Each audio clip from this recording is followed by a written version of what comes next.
Ikler Loxiri buruzko liburu bat aurkezten nator. Haur txikiekin eta harremanetan egon ezkero entzutetsua da.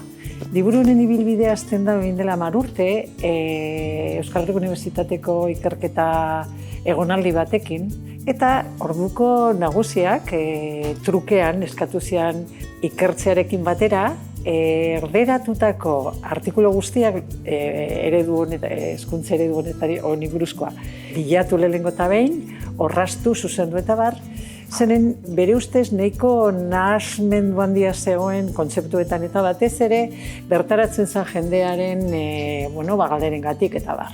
Denetara 33 artikulu aurkitu nituen.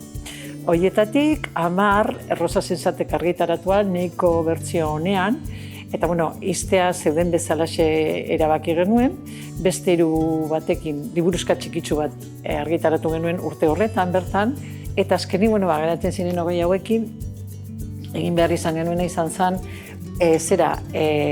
bertako itzultzaile eta biok, berak hungarierazko jatorrizko bertsioekin, eta nire aldetik nik hartzen dituen erdera, frantsesa eta ingelera.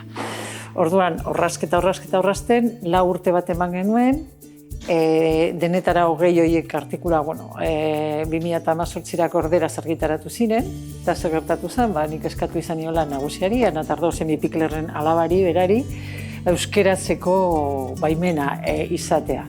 Eta, orain dela 2 urte, unibertsitateak erabaki zuen itzulpen egitea, eta lan izugarriaren ondoren, mentxe dugu liburua. Nahiko lan osatua edo behintzate ikuspegi orokor bat emateko beste eskaintzen du liburu honek.